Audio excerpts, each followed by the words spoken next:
Henry, lo harus make sure lo kerja dan lo punya duit yang dia sebut, maaf ya, FU money. Lo punya uang sehingga ketika lo kesel sama bos lo bisa masuk ke ruangannya dia dan lo bilang, FU, gue cabut gitu. Soal passion. Lebih penting kejar passion ini di awal karir lo, atau lebih penting lo bangun skill lo dulu? Nah, gue akan menghindari pertanyaan lo dengan jawaban yang beda lagi. Gue bilang it's not about passion apa skill dulu. Menurut gue prioritasnya itu adalah lo bisa mandiri nggak, gitu. Di usia muda. The first priority lo bisa mandiri atau enggak? Iya, jalannya seperti apa terserah. Yang penting lo bisa mandiri nggak, gitu. Itu dulu yang diprioritaskan. Mandiri artinya lo udah nggak jadi beban bagi orang tua. Kan gue assume kalau lo sekolah lo masih ditanggung orang tua kan, gitu. Tapi lo udah bisa keluar dari situ, lo bisa nggak nyusahin, bahkan support mungkin orang tua atau adik-adik lo. Itu lo jadiin imperatif. Mencapai itu bisa berbagai macam cara. Kalau dengan mencapai itu lo bisa dengan passion lo, wah itu bonus banget. Buat gue it's your privilege untuk bisa mendapat mandiri, dapat duit di passion yang lo sukai. Iya.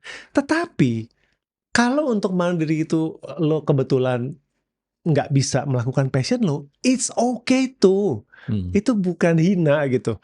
Jadi kadang-kadang gue tuh terganggu sama influencer-influencer di medsos tuh yang wah hidup tuh passion bro gitu kan. Kesannya tuh kalau kerjaan sesuai passion, kerjaan gak sesuai passion tuh kayaknya hina gitu. No, gue sangat respect pada orang-orang yang mandiri, bisa menafkahi keluarga, bahkan orang tua, adik-adik, walaupun dia nggak ngerjain hal yang passionnya dia gitu. Tapi ini gue relate banget sih, karena dulu waktu gue kuliah juga bayar sendiri om. Gue kuliah di Solo, dan gue kerja untuk mandiri dulu. Tahu pekerjaan gue apa? Apaan? Awal-awal, gue sempat kerja jadi badut. Keren. Gue sempat kerja jadi badut, jadi apapun kerja gue lakuin. Dan itu adalah event organizer kecil gitu, dan kadang-kadang bisa jadi badut, kadang-kadang bisa jadi MC-nya. Untuk kita tawarin kayak program lomba mewarnai di sekolah-sekolah. Kalau lo berhasil meyakinkan sekolah itu, oke, gua mau, berarti lo jadi tim leadernya, lo yang jualan that program. Cuman kan tidak hanya tim leader, namanya juga ke anak-anak TK. Ada yang butuh badutnya, ada yang butuh MC horenya gitu. Kadang-kadang gue jadi MC hore, kadang-kadang gue jadi badutnya. That's my first ever job. Apakah itu sesuai passion gue jadi badut? Enggak, ternyata, ya kan? Terus yang kedua, berkembang gue jadi sales promotion boy. Gue jualan produk multivitamin yang warna hijau effervescent itu gitu. Dan gue melakukannya selama 1,5 tahun. Apakah gue passionate jadi sales promotion boy? Enggak. Tapi gue belajar banyak banget soal ilmu selling, sama ilmu membaca manusia. Dan akhirnya setelah lulus kuliah, ini adalah waktunya gue mengejar passion karena gue udah melakukan yang bukan passion gue untuk mandiri dulu nih. Dan akhirnya gue masuk ke Metro TV di journalism, and that's my passion gitu. Jadi ternyata butuh proses untuk sampai kita pada titik di mana this is my passion. Dan jalan hidup itu nggak harus linear langsung. Some people beruntung langsung ngerjain passionnya, good for them. Tapi for some people tuh muter dulu, and it's okay. Gitu. Dan tadi lo raise point yang bagus. Gue seneng banget lo bilang lo jadi sales, lo jadi badut. Ini buat para yang nonton nih ya. Jangan menganggap remeh sebuah job atau karir yang bukan passion lo. Itu jangan dianggap remeh karena itu bukan passion lo berarti jelek. Jangan. Karena ada banyak hal yang walaupun bukan passion lo, tapi knowledge sama skill yang lo dapat dari situ nanti precious buat pada saat lo ngerjain passion lo. Iya kan gitu. Gue yakin lo jadi badut pun ada something that you take away yang kepake sekarang. Gue yakin, gue nggak tahu sih lo setuju apa enggak. Apalagi lo jadi sales, gitu kan. Lo ketemu orang, lo empati dan sebagainya. Jadi Oke. Ini juga pelajaran juga sih. Kayak bahkan nama-nama besar yang mereka adalah self-made man or woman. Prajogo Pangestu misalnya, dulunya dia adalah sopir. Pak Prajogo Pangestu, salah satu orang terkaya saat ini di Indonesia, adalah dulunya sopir gitu loh. So, ya semuanya ada prosesnya. Dan ya kita bisa assume bahwa menjadi sopir bukan passion Pak Prajogo Pangestu, of course. Tapi beliau melewatinya dari itu. Oke, gue akan sekarang ke bagian keuangan. Mungkin gue akan revisit lagi soal gaya hidup konsumtif. Dan Oke. orang, ya gue sekarang udah kerja, gue udah mandiri. Gak apa-apa dong gue senang-senang dikit om. Gak apa-apa dong gue beli labu. Gak apa-apa dong gue clubbing. Gak apa-apa dong gue padel seminggu 2 kali. Toh ini uang-uang gue sendiri gitu. Nah, apakah pandangan itu salah di usia lo yang sekarang 50? Ketika bercermin melihat anak-anak usia 20-an punya mindset seperti itu. Look, spending itu tuh in isolation tuh nggak salah gitu. Lo mau beli barang FOMO, lo mau ikut olahraga lifestyle gitu ya. Lo mau hang out in isolation tuh nggak bisa dibilang salah atau benar, tapi harus lihat dalam bigger context gitu. Ketika lo spend untuk hal-hal itu, apakah lo sudah allocate jumlah yang cukup tuh buat kalau lagi masa susah gitu loh, ya kan? Karena darurat misalnya. Kalau karena darurat, lo udah punya nggak gitu. Kalau lo sudah invest untuk jangka panjang gitu, lo sudah nabung dan ada sisanya, after all that, be my guest gitu kan. Maksudnya silakan aja gitu. Tapi kalau lo nggak punya dana darurat gitu kan, kalau lo tiba-tiba di PHK, lo nggak bisa hidup gitu, lo nggak punya tabungan pensiun dan duit lo udah keburu habis di tempat ini, apakah itu bijak? Jadi untuk menjudge itu nggak bisa, lo salah lo nggak boleh padel, enggak gitu. Ada orang yang padelan dan dia baik-baik aja, sebenarnya udah financially healthy. Ada orang yang padelan tapi masih tambal tulang, pinjol dan lain-lain, itu jangan dong gitu. Oke. Sekarang gue akan ke topik soal relasi dan pergaulan.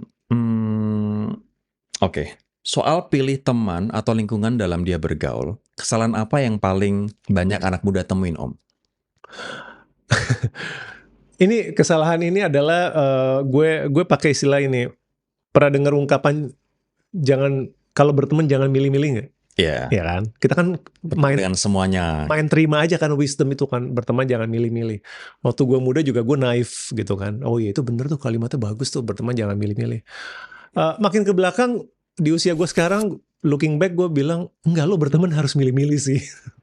Gitu, lo berteman harus milih-milih. Kenapa? Dan gue suka compare gini, lo beli mangga aja lo pilih kan. Gitu, ini mangga lo. Masa temen yang mungkin affecting your life tuh lo nggak milih? Cuman milihnya itu bukan milih dengan pertimbangan yang nggak rasional menurut gue. Kayak gue milih yang cakep aja, gue milih yang hits aja, gue milih yang followernya banyak gitu. Tapi lo pilih temen-temen yang bersama mereka, lo tuh elevate, lo tuh naik gitu. Realitanya nggak semua temen lo kayak gitu, gitu. Ada temen-temen yang mungkin drag you down, ada loh. Ya kan, kalau lo cerita mimpi lo, dibilang udahlah bro, ngapain susah gitu kan, negatif terus. Lo mau spend kebanyakan waktu dengan orang kayak gini? Atau lo mau spend waktu dengan teman-teman yang suportif, tapi juga suportifnya kritis ya, bukan suportif halu gitu loh. Lo pasti bisa men, padahal kagak bisa gitu kan. Tapi kan ada beberapa teman tuh mengequip lo to become better, ngasih pertanyaan yang bagus, and they root for you. Jadi mereka tuh dengan tulus itu pengen lihat lo berhasil, sukses gitu. Nah lo kelilingilah dengan teman-teman kayak gitu. Nanti di kantor juga sama. Dan banyak justru kita berteman dengan orang yang ketika kita sukses, mereka merasa intimidated dan akhirnya nggak suka. Iya. Dan akhirnya menusuk dari belakang gitu. Iya, sayang kan gitu. Dan teman-teman kayak gitu seharusnya kita singkirkan dalam hidup om. Iya, karena gue punya prinsip resources kita terbatas. Iya kan, waktu kita dalam hidup itu berapa jam sehari, berapa hari seminggu, itu kan terbatas. Berarti lo nggak bisa entertain semua. Berarti lo harus priority orang-orang yang konstruktif, yang membuat hidup lo lebih baik. Ini sesuai judul lo, room for improvement. Orang-orang yang memberikan room for improvement. Yes, orang-orang yang elevate dan membuat lo menjadi lebih baik ya. Iya. Nah, masih soal relasi dan pergaulan, mungkin sekarang lebih relasi yang lebih serius, which is menikah. Di section 17, lo menulis menikah telat. Dan ini yang lo lakukan. Dan ada dua kontradiksi, which is ini positifnya ini, negatifnya ini, tapi ternyata lebih banyak positifnya. Why menikah telat lebih banyak positifnya? Iya, gue di bab itu memang gue kasih pro dan konnya, walaupun gue agak leaning ke lo menikah itu di delay. Mungkin kalau kata telat tuh kesannya ada expiry date gitu. Gue lebih suka bilang delayed gitu ya, delayed married. Karena gue lagi-lagi gue suka analogikan kita dengan kita mau membeli barang gitu. Kita beli barang makin mahal makin milih-milih ya nggak? Betul. Beli mobil atau motor tuh, wah, risetnya dalam banget. Banyak. Apalagi udah mau beli tempat tinggal misalkan kan, beli apartemen, rumah kita kunjungin. Nah itu benda-benda mati itu kita perbandingan aja segitu toronya. Masa lu menikah yang harusnya forever dong, gitu. Masa lo melakukannya tergesa-gesa sih? Menurut gue tuh agak paradoks gak sih? Gitu. Dan gue bilang lo delay itu karena begini. Kalau lo menikah pada saat usia lo sebenarnya masih banyak perubahan ya, gitu. Jadi masih 20-an awal, lo masih ngejar karir, lo masih belum tahu persis lo bergerak passion lo apa gitu. Itu masih kan belum habis lah dengan diri sendiri. Iya. Selesai dengan diri sendiri. Masih influx kan. Apakah itu bijak? Udah oke, gue pengen sama orang yang seperti ini right now, forever gitu. Karena takutnya kebutuhan lo, aspirasi lo akan teman hidup itu pun juga masih influx gitu, masih berubah sesuai dengan perkembangan hidup lo. Terus apakah lo udah cukup banyak bertemu kandidat? Jadi gue sih orang realistis ya gitu. Tapi orang kemudian berpikir, lah kalau misalnya lo menikah telat atau delayed, dan lo baru menikah di usia 35 tahun, ntar anak lo kecil lo udah usia 45 tahun, lo udah lemah secara fisik, lo udah nggak kuat lari-lari diajak main, dan mungkin lo udah encok, udah lehernya terkilir lah, udah ototnya gemeteran lah. Itu lo gimana nanggepinnya? Dan itu gue tulis juga gitu. Gue bilang umur itu is real gitu. Jadi kalau lo jadi orang tua, anak lo masih kecil dan lo udah lumayan jompo gitu ya, lo akan berasa gitu. Makanya itu nggak ada yang perfect kan. Lo harus timbang-timbang. On the other hand, lo ada financial. Biasanya lo financially lebih established kalau lo menikah lebih delayed. Jadi lo pertengkaran soal duit tuh semoga lebih sedikit karena lo udah ini. Dan itu buat gue motivasi buat jaga kesehatan. Sekarang anak gue masih kecil nih di usia gue segini. Itu memotivasi gue loh buat jaga makan, buat olahraga gitu, supaya gue tetap fit buat dia. Ya, dan gue percaya sih Om, maksudnya gini, ketika kita nggak olahraga, kita nggak latihan beban, mau lo usia berapapun, once kita udah melewati usia 30, mau lo usia berapapun deh, lo juga akan tetap encok, lo juga akan tetap terkilir, lo juga akan tetap sakit-sakitan kalau lo nggak latihan beban dan nggak olahraga. Sepakat. Ketika kita bahkan usia 50, 60 tahun, banyak narsum gue, banyak teman-teman gue yang usianya udah 50, 60 tahun, tapi mereka olahraga, jaga makan, jaga tidur, mereka latihan beban. Justru malah mereka lebih kuat daripada usia yang 30 tahun tapi nggak ngapa-ngapain. Iya, agree. So there's no excuse sebenarnya. Nggak ada excuse, iya.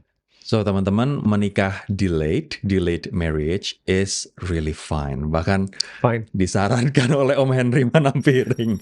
Nah tapi terus lo juga ngebahas nih, masih soal menikah. Tidak menikah mungkin lebih baik. What's that? Iya, gue mengambil posisi kontroversial bahwa menikah itu bukan buat semua orang. Kenapa itu? And I stand by the statement. Loh, gampang. Lo look around, man, gitu. Masa lo nggak kenal langsung orang, atau lo minimal tahu dari pemberitaan gitu ya, dimana orang ini tuh dengan menikah itu malah membawa penderitaan gitu. KDRT misalnya. Dia pelaku KDRT, apa nggak dia lebih baik single aja ya, gitu. Kalau dia jadi orang tua yang menelantarkan anaknya, kan itu cerita kayak gitu banyak kan, gitu. Tapi kan kadang-kadang sifat ini nggak ketahuan sebelum memang benar-benar sudah menikah, Om. Baru, ternyata dia begini, begitu setelah menikah ketahuannya. Memang, nggak mungkin 100% for sure.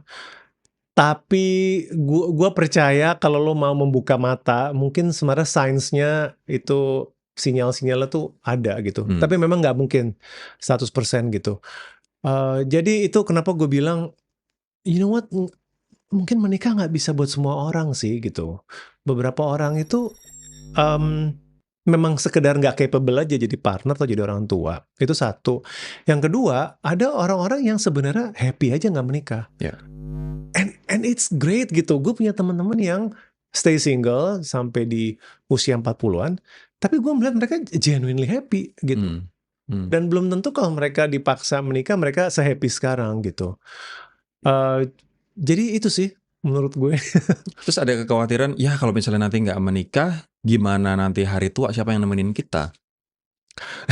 Nah itu ada tuh, gue sampai ada bab sendiri. Gue bilang anak itu bukan dana pensiun kita ya. Itu opini gue. Masalahnya masih banyak yang melihat anak itu dana pensiunnya mereka. Gantian dong, kemarin dulu gue biayain, sekarang gue biayain gue gitu ya. Dan gue tuh nggak fair banget gitu. Memang posisi gue mungkin sangat tidak konvensional ya di culture kita. Tapi ini anak nih dihadirkan, mereka nggak minta loh. Pertama mereka datang ke dunia yang udah mau climate change, rusuh ini mereka nggak minta. Udah mereka datang nggak minta, tiba-tiba dapat beban. Lo nanti yang bayarin ortu ya. Hah? Gue tuh sadis banget gitu. Dan dalam hal ini gue dapat teladan dari orang tua gue. Jadi orang tua gue tuh benar-benar prepare. Mereka punya hari tua itu nggak mau ganggu kita, anak-anaknya. Mereka tuh nggak mau gitu. Nggak, kami udah prepare gitu. Bahkan mereka masih pengen memberi buat cucunya gitu kan. Jadi gue juga nggak pengen seperti itu. Gitu. Biarkan gue menyiapkan sendiri hari tua gue. Anak ini punya hidupnya sendiri gitu. Biarkan dia live his life. Apa yang dia mau, jangan dibebani oleh saya. Anak bukan investasi pensiun ya. Investment. Jadi tidak menikah mungkin lebih baik buat sebagian orang ya Om ya. Buat sebagian orang. Menikah bukan kewajiban tapi menikah adalah pilihan. Iya, bahkan gue di situ setengah bercanda gue bilang harusnya ada surat izin menikah gitu, SIM gitu. Karena kalau lo nyetir mobil, nyetir truk aja lo perlu diuji kelayakannya. Oh gitu ya. Lo menikah mungkin lo perlu diuji beneran. Iya. Harus ada ujian siap nggaknya, layak nggaknya. Gitu. Nice. Om sekarang yang banyak ngeracunin anak muda nih. Karena mungkin anak muda banyak melihat influencer sukses, kaya, ya kan? Yang orang gym dikatain goblok karena dipikirnya miskin itu goblok gitu. Gue inget. Lo inget kan? Apakah anak muda harus fokus ngejar materi dulu? Ketika dia misalnya lulus kuliah, dia harus ngejar materi dulu, atau seharusnya apa yang dia kejar? Iya, itu frasa mengejar materi itu bisa misleading gitu. Gue prefer kejarlah financial freedom. Gitu. Financial freedom itu tidak artinya uang sebanyak-banyaknya, tidak.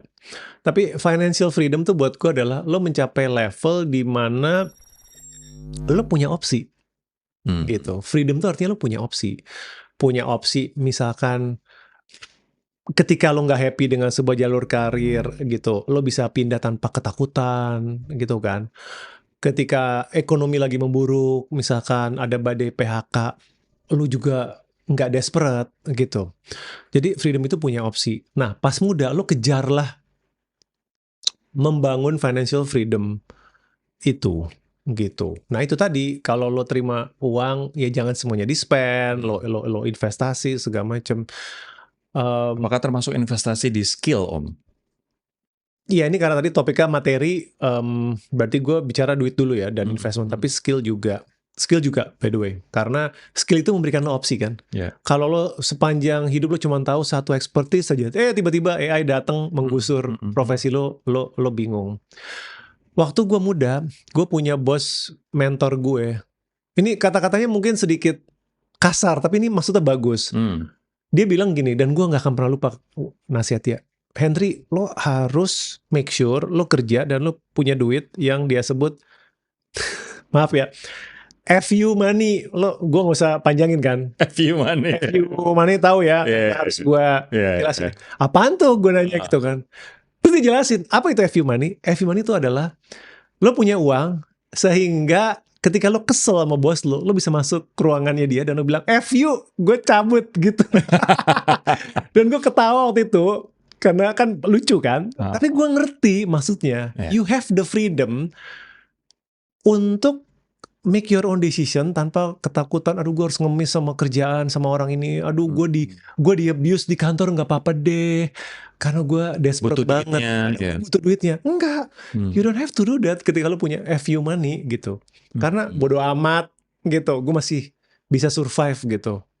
Nah itu tuh, balik ke pertanyaan lo, apakah orang ngejar materi, lo mau beli Labubu, lo mau beli barang-barang FOMO, nggak apa-apa, tapi yang ini lo udah punya belum? Ya. Kalau pos ini udah punya, silakan. Mau travel, konser, silakan. Tapi kalau lo belum punya itu dan lo habis buat barang-barang ini, nanti pada saat situasi lagi susah, takutnya lo nggak bisa resilient gitu. Oke.